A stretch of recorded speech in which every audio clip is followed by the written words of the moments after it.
தமிழக மக்கள் அனைவருக்கும் எனது இனிய வணக்கம். ஃபஸ்ட்டு ஒரு டிஸ்க்ளைமர் போட்டுறேன். இன்னும் உடம்பு கொஞ்சம் சரியாகலை. ஸோ டிஸ்டர்பன்ஸ் இருந்துச்சுன்னா தப்பாக எடுத்துக்காதீங்க. அதாவது கண்டென்ட்டுக்குள்ளே போயிடலாம். டிவிகே அப்படிங்கிற ஒரு கட்சியை கேள்விப்பட்டிருக்கீங்களா? அதாவது என்னென்னா, கேள்விப்பட்டிருப்போம். தமிழக வெற்றி கழகம்னு கேள்விப்பட்டிருக்கோம். அதோட தலைவர் விஜய் அவர்கள்னு சொல்லிட்டு கேள்விப்பட்டிருப்போம். இன்னொரு டிவிகேன்னு ஒரு கட்சி இருக்குது, தெரியுமா? அதுதான் தமிழக வாழ்வுரிமை கட்சி.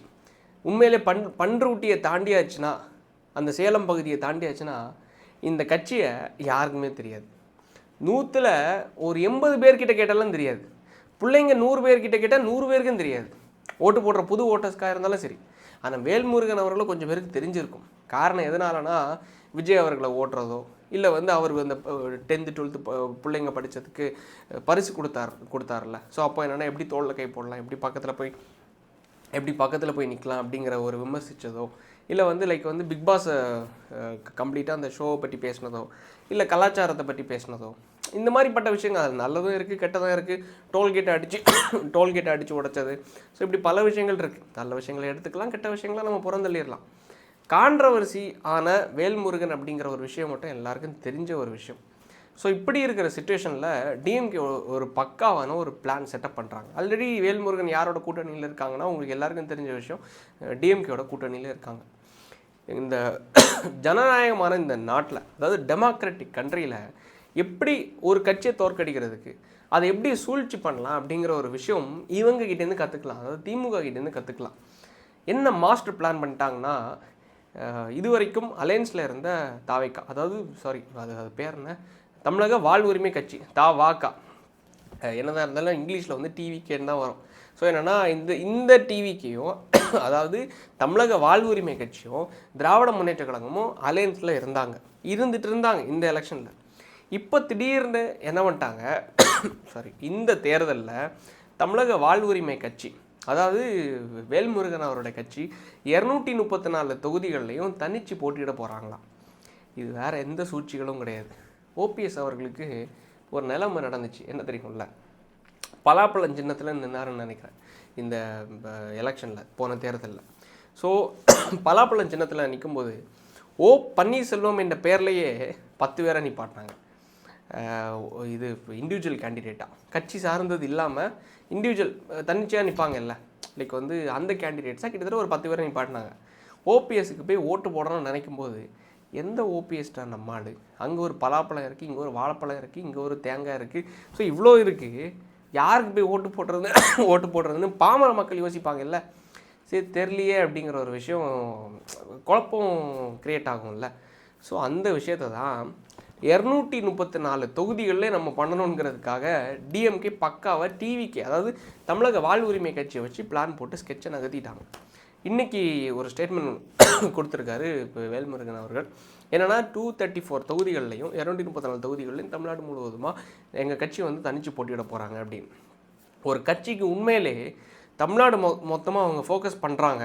தமிழ்நாடு மொத்தமாக எங்களுக்கு மாவட்ட செயலாளர்கள் இருக்காங்க, கட்டமைப்பு இருக்குது, அங்கே ஒவ்வொரு மாவட்டத்திலே எங்களுக்கு ஆஃபீஸ் இருக்குது, ஒவ்வொரு மாவட்டத்திலையும் எங்களுக்கு ஓட்டு இருக்குது, சென்னையிலேருந்து கன்னியாகுமரி வரைக்கும் எங்களுக்கு ஓட்டு இருக்குது, இவ்வளோ விஷயம் ஓட் பேஸ் இருக்குது, ஸ்ட்ராங்கான ஒரு பேஸ் இருக்குங்கிற பட்சத்தில் பணம் செலவு பண்ணி எல்லா தொகுதிகள்லேயும் வேட்பாளர்களை நிப்பாட்டி களம் காணுவாங்க, நம்மளுடைய ஸ்ட்ராங்னஸை ப்ரூவ் பண்ணணும் அப்படிங்கிறதுக்காக.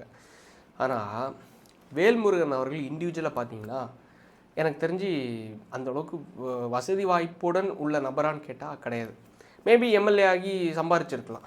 ஆனால் 234 தொகுதிகள்லையும் வேட்பாளரை நிப்பாட்டுற அளவுக்கு அந்த கட்சி பெரிய கட்சியான்னு கேட்டால் அதுவும் கிடையாது. அந்த அளவுக்கு செலவு பண்ணக்கூடிய கெப்பாசிட்டி இருக்கக்கூடிய நபரான்னு கேட்டால் அதுவும் கிடையாது.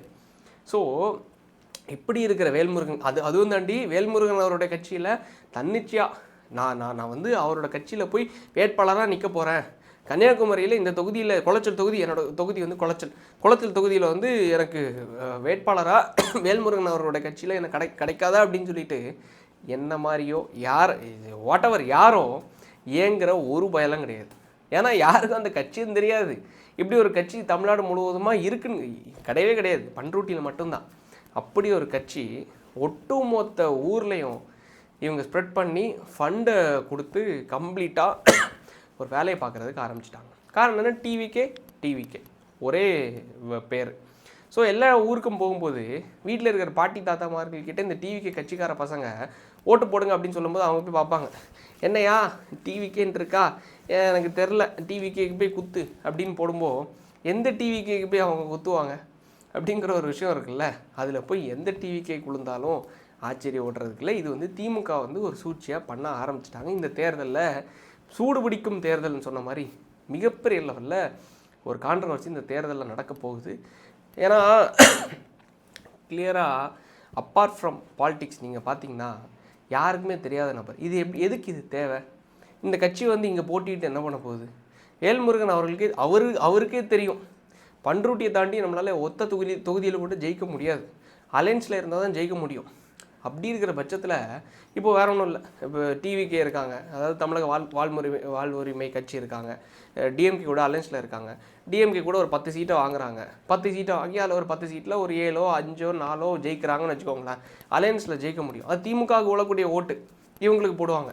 ஆனால் தனிச்சு நின்னா வேல்முருகன் அவர்கள் மட்டும் வேணால் ஜெயிக்கலாம். அவரோட ஓன் தொகுதி, சொந்த தொகுதி, சொந்த செல்வாக்கு இருக்கிறதுனால மேபி ஜெயிக்கலாம். ஜாதி ஓட்டுகள் இருக்குது, பல ஓட்டுகள் இருக்கிறதுனால ஜெயிக்கலாம். ஆனால் எல்லா தொகுதிகளிலும் வேட்பாளர்கள் போட்டால் செலவும் பண்ணால் கண்டிப்பாக இவரை தாண்டி எந்த தொகுதியிலையும் ஜெயிக்க முடியாதுங்கிறது அவருக்கு 100க்கு 200% தெரியும். 200% தெரிஞ்ச வேல்முருகன் அவர்கள் பணம் செலவு பண்ணுறதுக்கு இல்லாத வேல்முருகன் அவர்கள் இதுக்கு ரெடி ஆகிறாரா? அதுக்கு காரணம் வேற ஒன்றும் இல்லை, நம்மளுடைய டிஎம்கே பாய்ஸ், திராவிட மாடல். இந்த திராவிட மாடல் பின்னாடி இருந்து வேல்முருகன் அவர்களை ஸ்க்ரூ பண்ணி இயக்கிட்டு இருக்காங்க. அதுக்கு அவர் ஆடிட்டு இருக்காரு. இன்னொரு பக்கம் டிவிக்கே அடிக்கிறதுக்கு. நான் இந்த விஷயத்தில் டிவிக்கே ப்ரொமோட் பண்ணுறதுக்கோ டிவிக்கே பற்றி பேசுறதுக்காக வரல. இங்கே ஒரு கட்சி புதுசாக எவால்வ் ஆகி வராங்களா, அந்த கட்சிக்கு மக்கள் வாக்கு போயிடக்கூடாது அப்படிங்கிறதுக்காக. அதாவது மெயின் விஷயமே 3 பேர் களம் ஆடுறான், மும்முனை போட்டி இங்கே இருக்குது. ஒரு கிளியராக சொல்லணும்னா, ஒரு பக்கம் என்டிஏ அலைன்ஸ், இன்னொரு பக்கம் இந்தியா அலைன்ஸ், எதுனா திமுகவோட கூட்டணி, இன்னொரு பக்கம் பிஜேபி ஏடிஎம்கேயோட கூட்டணி, இன்னொரு பக்கம் என்னென்னா டிவிக்கே. நாம் தமிழரை நம்ம இந்த கணக்கில் எடுக்கக்கூடாது. அது வந்து அப்பார்ட் ஃப்ரம் தட், அது வந்து எப்படி சொல்கிறது, நடுவில் தண்ணி கேன் போட வந்த கூட்டம் மாதிரி. ஸோ இப்படி சொல்லும்போது அது வந்து திருப்பி சொல்லணும்னா வேறு ஒன்றும் இல்லை, திமுகவோட ஒரு பி டீம், திமுகவோட ஒரு அல்லக்கை கட்சின்னு வச்சுக்கோங்களேன் நாம் தமிழர். அது சொல்கிறதுக்கே நான் வருத்தத்துடன் தான் பதிவு பண்ணுறேன். அப்படி ஒரு கட்சி அது கணக்கிலே நம்ம எடுக்க வேணாம். ஸோ அப்படி அது ஒரு பக்கம் இருக்கும்போது, இந்த மும்முனை போட்டி இருக்கும்போது ஒன்றி திமுகவுக்கு வாக்களிக்கிறவன் அந்த ஊபியாக இருக்கிறவன் அங்கே போய் வாக்களிப்பான்.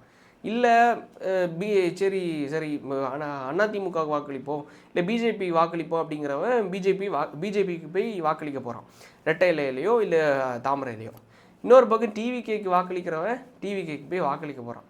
ஸோ இப்படி இருக்கிற சிச்சுவேஷனில் அந்த மடைமாத்திர வேலைங்கிற ஒரு விஷயம் இருக்குல்ல, அதிமுகவுக்கு ஓட்டு போயிடக்கூடாது.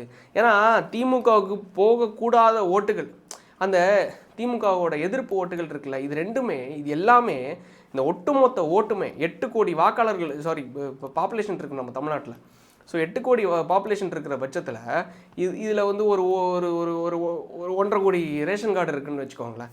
1.5 கோடி ரேஷன் கார்டுனால் இவங்க எல்லாருமே திமுகவுக்கு போய் வாக்களிக்க போகிறது கிடையாது. ஸோ அந்த எதிர் ஓட்டு இருக்குல்ல, அதாவது 34-35% திமுக ஓட் பேஸ் வச்சுருக்காங்க, மிச்சம் ஒரு 33-34% ஏடிஎம்கே ஓட் பேஸ் வச்சுருக்காங்க. ஸோ அப்படி நீங்கள் கணக்கு போட்டிங்கன்னா அதுவே கிட்டத்தட்ட மோர் தென் க்ரோஸ், எனக்கு தெரிஞ்சு ஒரு 2-3 கோடி வாக்காளர்கள் வந்துடுவாங்க. ஸோ இந்த 2-3 கோடி வாக்காளர்கள் இந்த பக்கம் பாதி இங்கே அதிமுகவுக்கும் அங்கே பக்கம் திமுகவுக்கும் போகும்போது மிச்சம் இருக்கிற எல்லா வாக்காளர்களும், அதாவது நான் சொல்ல வந்தது என்னென்னா, திமுகவுக்கு ஓட்டு போடக்கூடாதுங்கிற எல்லாருக்கும் இருக்கிற 2 ஆப்ஷன் தான். நாம் தமிழர் கணக்குலேருந்தே விட்டுருங்க, 2 ஆப்ஷன் தான். ஒன்று அதிமுக, இன்னொன்று டிவிகே. இந்த 2 பேரில் யாராவது ஒருத்தங்களுக்கு ஓட்டு போடணும். இந்த பக்கம் இந்த டிவிகேக்கு விட்டுட்டு இன்னொரு டிவிகேக்கு நீங்கள் போட்டிங்கன்னு வச்சுக்கோங்களேன், எது தமிழக வாழ்வுரிமை கட்சி, அது குப்பையில் போட்ட மாதிரி சமம். இவனுக்கு போட்டாலாச்சும் அந்த ஓட் பேஸை காணிக்கலாம். எனக்கு தமிழ்நாடு முழுவதுமாக டிவிகேக்கு கிட்டத்தட்ட 1 கோடி வாக்காளர்கள் இருக்காங்க, 80 லட்சம் வாக்காளர்கள் இருக்காங்க அப்படிங்கிறது ஓட் பேஸை ஸ்ட்ராங்காக காணிக்கலாம். தயவு செஞ்சு ஒவ்வொருத்தங்கக்கிட்டேயும் டிவிகேக்கு ஓட்டு போடணுன்னு இருக்கிறவங்க சரியாக கொஞ்சம் ஒரு 10 நிமிஷம் கிளாஸ் எடுத்திங்கன்னா, இந்த அளவுக்கு நம்மளோட சின்ன இதுதான், நீங்கள் இதுக்கு தான் ஓட்டு போட போகிறீங்க அப்படிங்கிற ஒரு விஷயத்த சொன்னிங்கன்னா கொஞ்சம் இந்த தேர்தலில் சரியாக இருக்கும். அது பாட்டிமார்களுக்கும் தாத்தாமார்களுக்கும் பல நாட்கள் கிளாஸ் எடுத்தால் தான் அது புரியும். ஏன்னா இவனுங்க வந்து கோடிகளை கொட்டி கொடுத்து 234 தொகுதிகள்லையும் சூழ்ச்சியை பண்ணுறதுக்கு ரெடியாக இருக்காங்க. வேட்பாளர் எவனே தெரியாது, ஆனால் டிவிக்கேன்னு இன்னொரு பட்டன் இருக்கும். ஸோ அதனால் பல விஷயங்கள் ஓடிட்டுருக்கு. இன்னொரு விஷயத்தையும் பதிவு பண்ணணும்னு விரும்புகிறேன். அதாவது என்னென்னா, சமீபத்தில் ஊருக்கு போகும்போது காங்கிரஸ்காரர் ஒருத்தர் என்னோடய பையனை வந்து எஜுகேஷன் லோன் எடுத்து பிஇ எம்இ படிச்சுட்டான்ப்பா, வேலை இல்லாமல் சுற்றிட்டு இருக்காங்க, சென்னையில் ஏதாச்சும் வேலை இருந்தால் கொஞ்சம் சொல்லுங்கள், கொஞ்சம் ரெஃபர் பண்ணி விடுங்க. பாவம் எஜுகேஷன் லோன் எடுத்தேன், அவனுக்கும் வேலை இல்லை, எனக்கும் தொழில் ஒழுங்காக செட் ஆகலை, எல்லாமே லாஸ்ட்டில் போயிட்டுருக்கு. என்னென்னா நான் 2020-21 காலகட்டத்தில் அப்போ கொஞ்சம் நல்ல பீக்கில் இருந்தேன். அந்த கடனை அந்த எஜுகேஷன் லோனை கட்டி முடிச்சிடலான்னு பார்த்தேன். ஆனால் என்னென்னா இவனுங்க வந்து எஜுகேஷன் லோனில் நாங்கள் ஆட்சிக்கு வந்தோன்னா தள்ளுபடி பண்ணிடுவோன்னு நம்பி டிஎம்கேக்கு நான் வாக்களித்தேன். ஆனால் இந்த ஃப்ராடு பயலுங்க ஆட்சிக்கு வந்து கிட்டத்தட்ட 5 வருஷம் ஆக போகுது. இது வரைக்கும் இந்த எஜுகேஷன் லோனை தள்ளுபடியே பண்ணல. அது லட்சக்கணக்கில் வட்டி குட்டி எல்லாம் போட்டு ஏறிட்டுருக்கு. ஸோ என்ன பண்ணணும்னு எனக்கு தெரில அப்படிங்கிற மாதிரி புலம்பிகிட்டு இருந்தார். ஏதாவது வேலை இருந்தால் ரெஃபர் பண்ணி கொடுங்க பையனுக்கு. நான் அன்றைக்கே பணம் இருந்துச்சு கட்டி முடிச்சிருப்பேன். இப்போ என்னென்னா பேங்க்காரன் வீட்டுக்கு வந்து நிற்கிறான், அசிங்கமாக இருக்குது அப்படின்னு சொல்லிட்டு. மக்களோட ஒவ்வொருத்தவங்களோட வாழ்க்கையிலையும் இந்த ஃப்ராடு பயலுங்க எப்படி விளையாடுறாங்க பாருங்களேன். பார்க்குறதுக்கே அதை கேட்கும்போதே பரிதாபமாக இருந்துச்சு. அவர் வயசு கிட்டத்தட்ட ஒரு 50-55 வயசு ஆகிடுச்சு. இவ்வளோ வயசாகி அவர் புலம்பும் போது இந்த ஆட்சினால் இந்த வீட்டுக்கு வந்து இப்படி நிற்கிறாங்க, அன்றைக்கி பணம் இருந்துச்சு கட்டியிருப்பேன், தெரியாதனமாக இப்படி பண்ணிட்டேன் அப்படின்னு சொல்லும்போது சத்தியமாக வருத்தமாக இருந்துச்சு. அது காரணம் என்னென்னா இந்த ஃப்ராடு பயலுங்க. நான் ஒரு கோரிக்கையாக வைக்கிறேன். நேற்று நினைக்கிறேன், நேற்று முந்தானத்துன்னு நினைக்கிறேன், அதிமுக வந்து ஒரு வாக்குறுதி கொடுத்துருக்காங்க. அதாவது என்னென்னா, நாங்கள் ஆட்சிக்கு வந்தோன்னா எஜுகேஷன் லோனு தள்ளுபடி பண்ணிடுவோம் அப்படின்னு சொல்லிட்டு. இன்னும் டிவிகே சைட்லேருந்து எனக்கு தெரிஞ்ச வாக்குறுதி எதுவும் அஃபிஷியலாக ரிலீஸ் பண்ண மாதிரி எனக்கு தெரில. மேபி ஃப்யூச்சரில் அவங்க பண்ணலாம், நாங்களும் தள்ளுபடி பண்ணுவோம் அப்படின்னு சொல்லிட்டு. எனக்கு என்னென்னா ஒன்றே ஒன்று தான், இந்த யார் வேணாலும் வந்து தள்ளுபடி பண்ணுங்கள். என்னோடய நோக்கம் ஒரே ஒரு விஷயம், திமுக செய்கிற ஒவ்வொரு விஷயத்தையும் நான் மக்களுக்கு கொண்டு போய் அம்பலப்படுத்துவேன், நான் கொண்டு போய் இது பண்ணுவேன். அது அறுவடை பண்ணுறது அதிமுகவோ இல்லை டிவிக்கோ, நாம் தமிழர் அறுவடை பண்ணுறது நோக்கில் எல்லாம் கிடையாது. அவங்க எப்படி பேக்கெட்டை நிரப்பலான்ங்கிற நோக்கில் இருக்காங்க. ஸோ அவங்க அதை விட்டுருங்க. எந்த கட்சியாக இருந்தாலும் சரி, நீங்கள் தனித்து நிற்கிறீங்களா, டிவிக்கு தனித்து நிற்கிறீங்களா, நீங்கள் உங்களோட ஓட் பேஸை காட்டுறீங்களா, நல்ல வாக்குறுதிகளை கொடுக்குறீங்களா, மக்கள்கிட்ட கொண்டு போங்க. மக்கள் உங்களோட ஓட்டு போடுறாங்களா, அறுவடை பண்ணிக்கோங்க. இன்னொரு பக்கம் என்னென்னா, அதிமுக நீங்கள் நிற்கிறீங்களா, நல்ல ஸ்ட்ராங்கான அலையன்ஸை க்ரியேட் பண்ணுறீங்களா, நல்ல ஒரு வாக்குறுதிகளை கொடுக்குறீங்களா. தயவு செஞ்சு யார் வந்தாலும் சரி, எனக்கு ஒரே ஒரு நோக்கம் தான். சத்தியமாக நான் டிவிக்கு கட்சிக்காரெல்லாம் கிடையாது, அதிமுக கட்சிக்காரெல்லாம் கிடையாது, பிஜேபி கட்சிக்காரெல்லாம் கிடையாது, நாம் தமிழரில் முன்னாள் நாம் தமிழர் நிர்வாகியாக இருந்த பதவியிலையும் ஒன்றும் கிடையாது. நான் ஒரு பாமர மனுஷனாக சொல்கிறேன். சத்தியமாக எனக்கு என்னென்னா, திமுகவுக்கு அதிமுக எவ்வளோ பரவாயில்ல, திமுகவுக்கு இப்போ புதுசாக எவால்வ் ஆகியிருக்கிற டிவிக்கே அது வந்து எவால்வ் ஆகணும், நல்லா ஸ்ட்ராங் ஆகணுங்கிறது என்னோடய விருப்பம். அந்த பக்கம் தருதலையே போயிட்டு இருக்கிற நாம் தமிழர் கட்சியும் நல்லா இருக்கணுங்கிறது தான் என்னோடய விருப்பம். ஆனால் ஒன்றே ஒன்று, இன்றைக்கி போட்டியில் இருக்கிறது 2 பேர் தான் திமுகவுக்கு அகேன்ஸ்டாக. ஒன்று இந்த என்டிஏ கூட்டணி, இன்னொரு பக்கம் என்னென்னா டிவிக்கே. இவங்க 2 பேர் தான் இன்றைக்கி களத்தில் இருந்துகிட்ருக்காங்க. ஸோ அப்படி இருக்கிற பட்சத்தில் உங்கள் 2 பேரில் யார் வந்தாலும் சரி, நான் வந்து இவங்களுக்கு நீங்கள் ஓட்டு போடுங்க, அவங்களுக்கு நீங்கள் ஓட்டு போடுங்க எதுவும் சொல்ல மாட்டேன். வாக்குறுதியை யார் கரெக்டாக கொடுக்குறாங்க, யார் செயல்படுத்துகிறாங்க, அவ்வளோதான். அவனுக்கு இவன் பரவாயில்லையா, அவனுக்கு இவன் எவ்வளோ பரவாயில்ல. அவனுக்கு நீ செய்யணும்னு நினைக்கிறியா, நீ வாக்குறுதியை நல்லா செய், நல்ல வாக்குறுதிகளை கொடு, செயல்படுத்தக்கூடிய ப்ராக்டிக்கலான நல்ல வாக்குறுதிகளை கொடுத்து வாக்குகளை அறுவடை பண்ணுறியா, அறுவடை பண்ணி தயவு செஞ்சு ஆட்சிக்கு வந்ததுக்கப்புறமா எனக்கு இருக்கிற ஒரே ஒரு முக்கியமான கோரிக்கை, இந்த கல்வி கடனை கூட ரத்து பண்ணிட்டீங்கன்னா பல குடும்பங்கள் நல்லாயிருக்கும். இந்த டாஸ்மாகை முழுசாக மூட முடியலனாலும் பரவாயில்லையா, கொஞ்சம் கொஞ்சமாகச்சும் 2016 நினைக்கிறேன் ஜெயலலிதா மேலே வரும்போது 500 மதுக்கடைகளை க்ளோஸ் பண்ணாங்க. கொஞ்சம் கொஞ்சமாகச்சும் கடைகளை மூடினீங்கன்னா, டைமிங்கை குறைச்சிங்கன்னா பல குடும்பங்கள் இங்கே நல்லாயிருக்கும். பல தாய்மார்களோட தாலி நல்லாயிருக்கும், காப்பாற்றப்படும். அங்கே 1000 ரூபா வாங்கினா இங்கே வந்து 800 ரூபாய்க்கு போய் குடிச்சிட்டு வரான். அப்படி இருக்கிற குடும்பங்கள், அப்படி இருக்க அம்பலம் இருந்துகிட்டு இருக்கும்போது, இப்படி இருக்கிற பல குடும்பங்களுடைய வாழ்வாதாரமே உங்களோட கையில் தான் இருக்குது இந்த கட்சிகளில். ஸோ தயவு செஞ்சு அரசியல்வாதிகள் களத்தில் நிற்கணும் அப்படிங்கிற ஒரு விருப்பத்தில் இருக்கக்கூடிய ஒவ்வொரு கட்சிகளும் சரி, இதை கொஞ்சம் கூர்ந்து செயல்படுத்துவீங்கன்னு நம்பி விடைபெறுகிறேன். நன்றி. வணக்கம்.